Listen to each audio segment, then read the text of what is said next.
for watching The Forum. I'm your host, Ashley Tate, here with my co-host, Christy Largent. And today we're going to be talking a little bit about music. And I'm here with Dr. Larry Grandy, and he is the founder and conductor of the Shasta College Symphonic Band. Very good. That is a mouthful. Yes.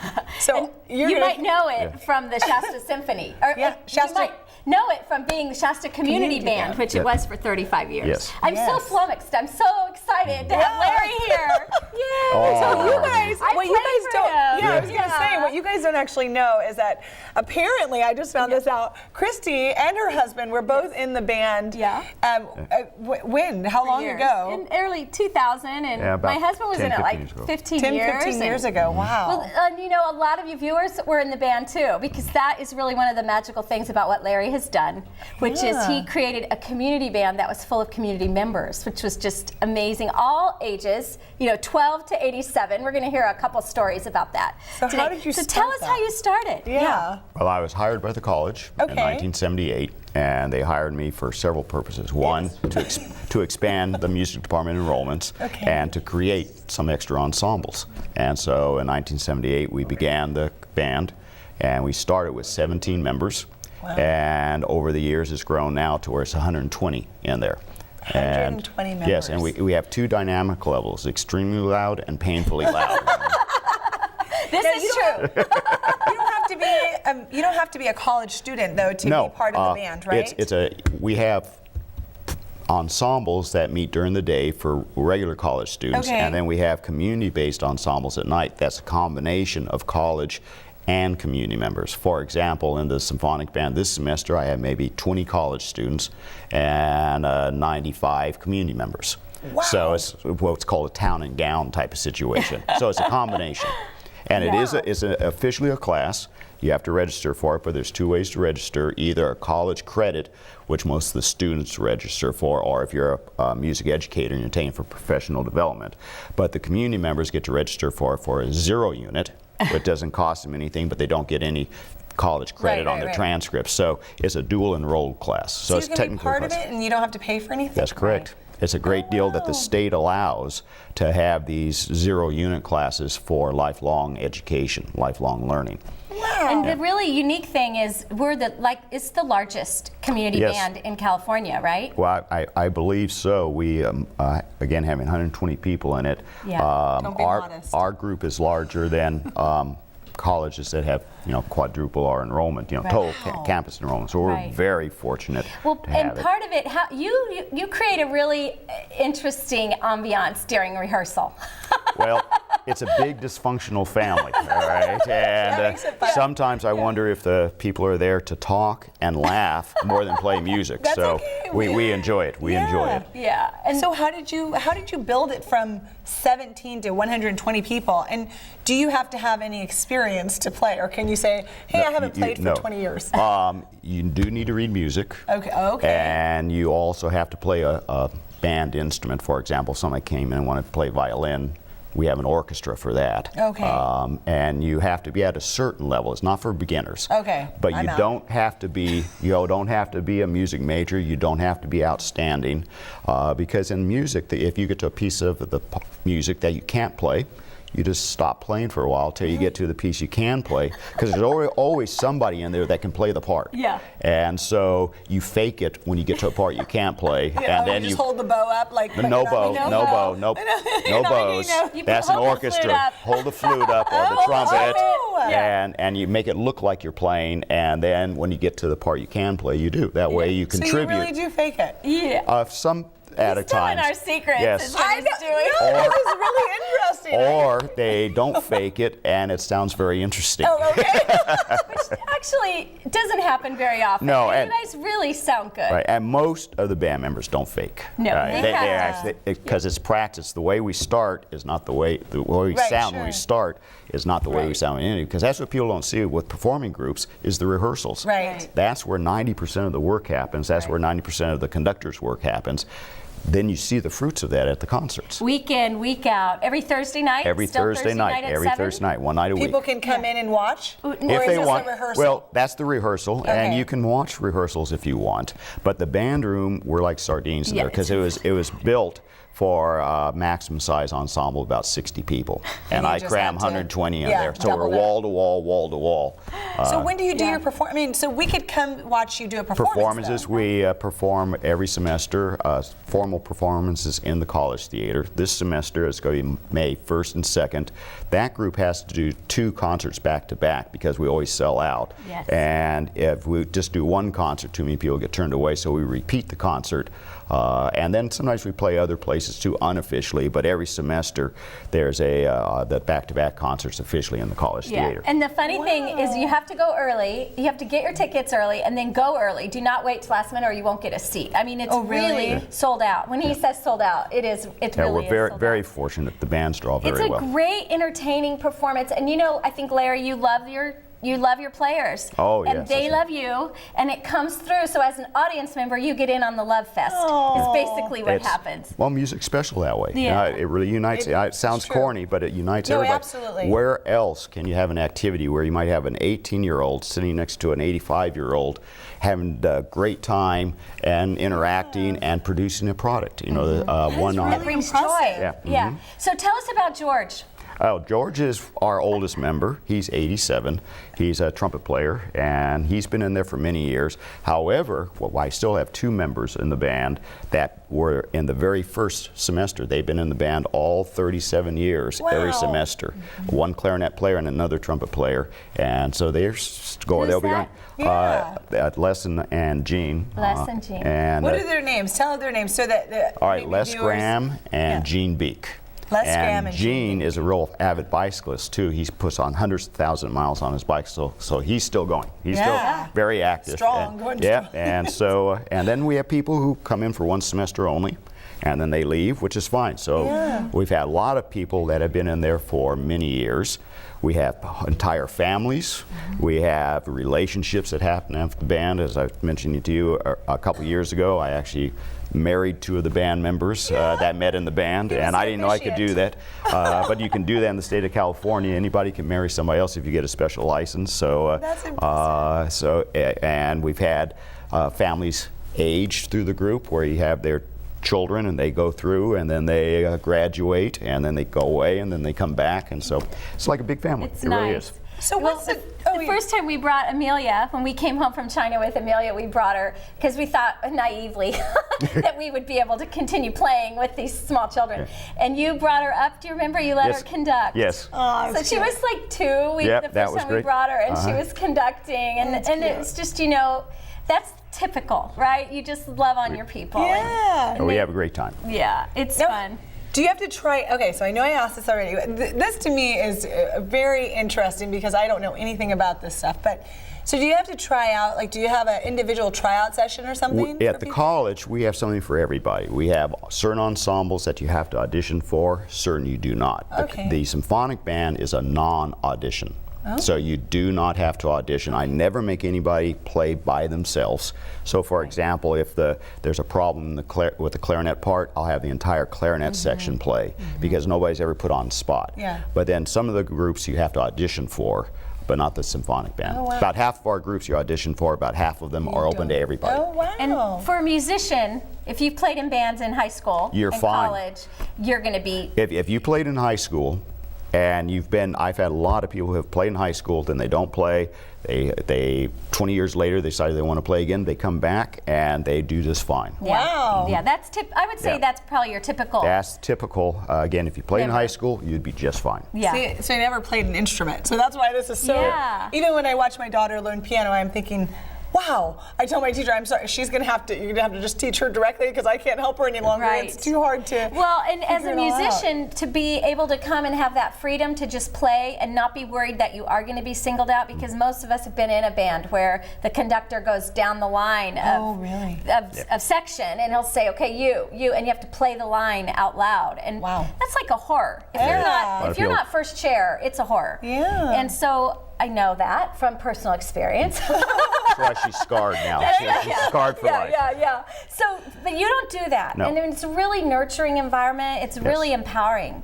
And what I try to do is if I have a younger student in, I always try to have them sit next to a more experienced musician, so it becomes like a apprentice. mentorship kind of thing. Oh, that is- a mentorship. I am really proud of you. Oh, thank you. I think, know, I mean, this is really something. However, it's the people in the band that do it. Yes. I'm the fortunate one to be able to work with them, but without them, all I'm doing is aerobic exercise. But you're also the one coordinating and nurturing, you know, adding that kind of nurturing aspect to it. Because you're not singling people out, and you're allowing anyone to come in and be part of the family, and so that's kind of a big deal. That's why you have 120. Yeah. Yep. So one thing we used to do, the band used to do, is a 4th of July concert. So tell us what happened with that. If you ever went down to the Civic Center, we saw the band. We had the privilege of doing the July 4th for about 15 years, and then with the Great Recession, the city didn't have the money anymore to make up the normal stage, so they had to get a smaller stage, and we just don't fit on a smaller stage. We took up the huge stage, and so the stage they have now can only hold a group of about 40 people. And we have 120, so I said, well, I'm not cutting it down to 40 people. If everybody can't do it, then no one does. So unfortunately, for the last 4 or 5 years, we haven't been able to do that. So if anybody watching wants to support the fireworks festival by creating a stage for the band to play on, I think everyone would love having you guys back, because that was a real treat. In fact, I always played 4th of July just because it was so much fun. Yeah. And that's the other neat thing, is you can come in and do special events with you. It's unusual in the band world to be able to do that. If you are wanting to be in the group, you only have to commit to the 1 semester. And you just kind of come in for 1 rehearsal, and that's it. But you need to have the 1 semester. But you don't have any more commitment than that. Well, Shasta Symphonic Band, Larry Grandy, Dr. Larry Grandy, it's been a treat to have you here with us today. We're really glad to share the news. If you're interested, Thursday nights at 7, you can give Dr. Grandy a call at the college, Shasta College. He'd love to fill you in with more information, right? That's right. I love talking. New members. Yes, we really support that. Thank you. Thanks for watching. We're going to be back in just a minute or so with the second half of our show, also about music. I think we'll see you then.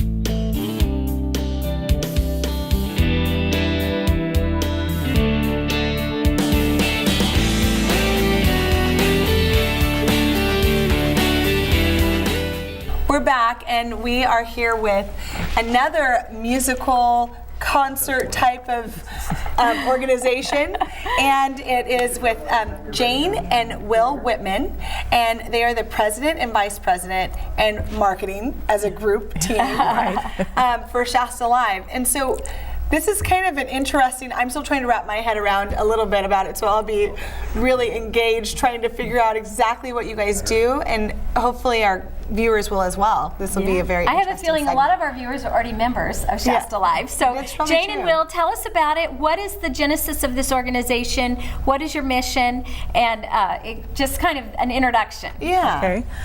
We go all the way back to 1938, when a group of citizens in Reading wanted to have culture, bring culture to the community, and so they got involved with the Community Concert Association, and over the years have brought many acts to Shasta County, and mostly classical to begin with, and then as it grew and the audience changed, we got into more variety of shows, jazz and Broadway musicals and all that all different kinds of music.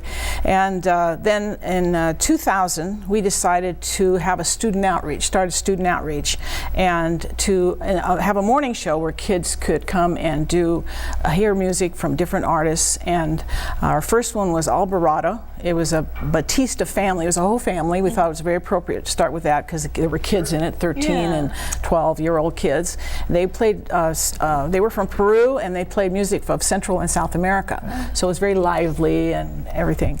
And the kids loved it. We had a really good turnout for that one. And then it's just grown over the years. And when we go back to Nashville, to Live on Stage's conference, where they present us with the acts that we can hire, we look for artists who will do an outreach. And when we first started, there weren't a lot that did it, and we had to specifically say, will you do an outreach? And Will had to go sometimes and corner them and say, will you do an outreach? And they said, well, what's that? And we explained what it was, and they go say, oh yeah, we could do that. Well, it was because the agents their representatives didn't understand what we wanted from them. Right. And when I talked to the performers, said, "Oh yeah, we can do that." So go back. What is this Nashville trip? Tell it. So we were asking, how do you get acts? How do you know who to hire? Well, we are affiliated with a group called Live on Stage, and they have a conference every year in Nashville in July and August, and for about 3 days we go to Nashville and they present us. They have about 700 acts who interview to be in their stable of acts, and they choose about 40. Right. And so we go back and see about 25, 26 of them live. They come and perform. They get about 15 minutes to perform to show us what they can do. Such a tough job. Yeah.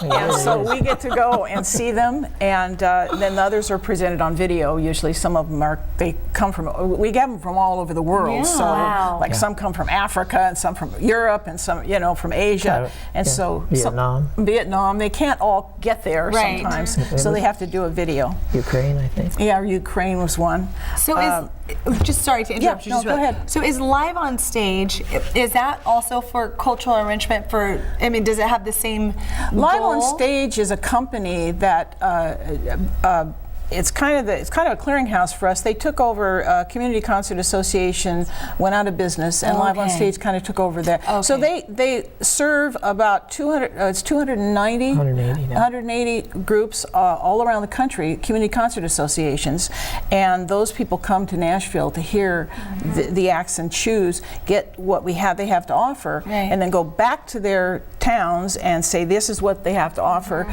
These are who we can. So we bring this back to our board. And tell them, and the representatives from Live on Stage come and present what the acts are, and then we choose what we can afford and what we think will appeal to our audience. And we're actually chose the ones for next year in October. So we've already got next year's lineup that's going to start next October. It's a pretty major operation. You go to the showcase, you get to see what's available, you learn about price points, you learn about the dynamic style, and you say, okay, we know our community, we know what they love. And then adding on top of that is this wonderful youth outreach. Yes. So you said you started it in 2000, so I've gotten to come a couple times with my kids. I love it. It's like a field trip for students. Right. It's completely free for the students. So tell us what is your goal behind that, and then how do you present that to the artists? Yeah, our goal is student enrichment for the music programs, and you can go ahead. Well, Dave and Judy Bush are the people who finally got it going really They're strong. Our coordinators on our board. And before that, we didn't have anybody. And Judy came up to Jane, I think, and said, "Well, I'd like to join the association when I retire from teaching." So then, when she retired, she joined, but she also dragged her husband along. and so Dave, between the two of them, they've developed quite a system. They're both educators. Right. They went into the curriculum and looked at the state curriculum guide, and then printed that out and sent it out to the schools. So they could see how they could meet how this program met the requirements for the state curriculum. That's amazing. And it's school. I see schools from all over the area that get it invited to come. Yeah, we have Dunsmuir, Rock Creek, Black Butte, Ono, Manzanita, Reading School of the Arts. I forgot, sorry. It's hard to remember them all. From Dunsmuir to East Cottonwood when you think about the space. And the kids get to come, and if their folks wouldn't bring them at night, they're at least getting exposure to it. And what I loved is that the artists were not just doing a mini concert. No. They're actually doing a teaching segment. Right. Entertaining and teaching at the same time. Tell us the story about the tuba. The tuba, and also the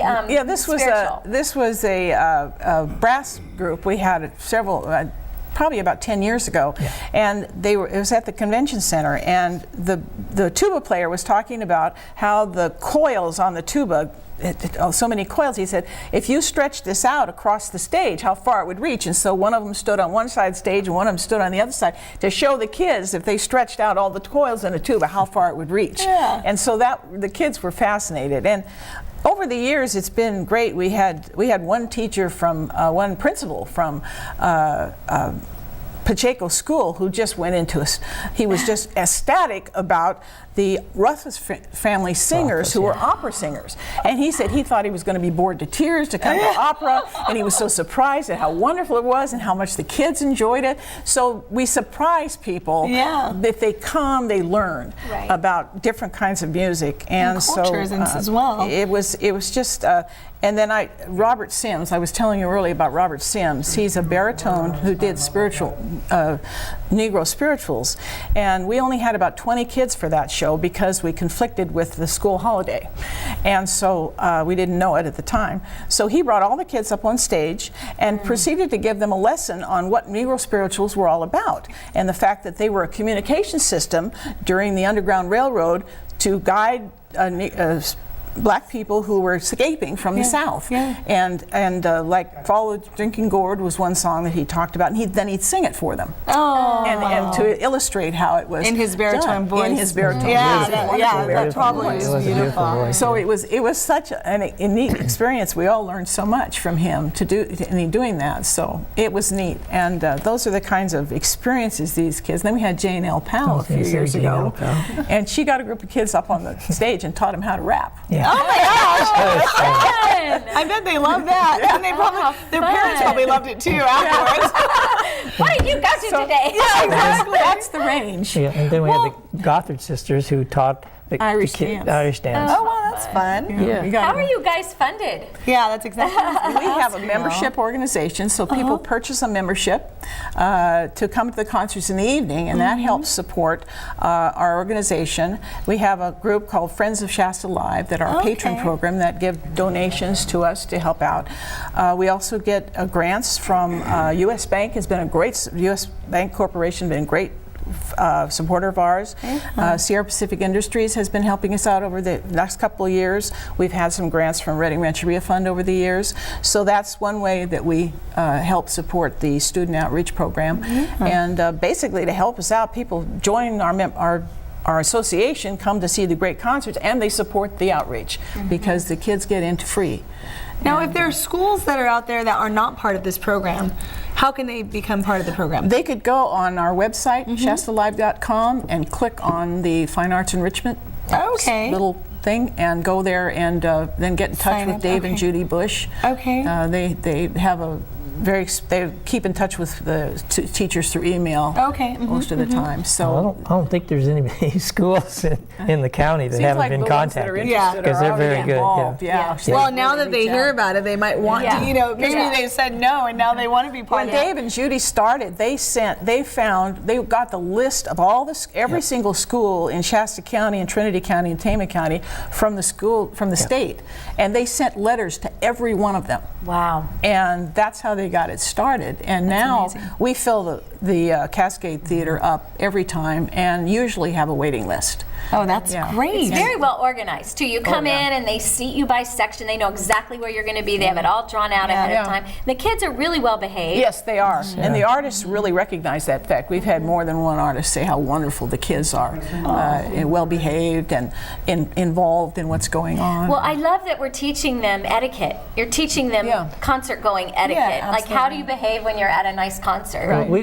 We attribute that to the teachers. The teachers are the ones that get those kids and keep them, and they explain it, and it's a good lesson for the teachers to teach these kids how to act in live performances, and they do a great job. And the artists are wonderful about it too. I mean, like the artists can get them all stirred up, but a lot of the artists then are able to get them calmed down at the same time. When we had William Florian just a few weeks ago, he did that. He'd get them all stirred up and clapping their hands and stomping their feet, and then he'd just go like this, and they'd calm right down. Well, I love that we're talking so much about the outreach program. The main focus when you got started was bringing culture to the community. So the evening concerts are the real rub of what you guys are doing, right? Exactly. And so if people want more information, the best way for them to find out is what? Go on our website, shastalive.com. Everything is on there that anybody would ever want to know about us.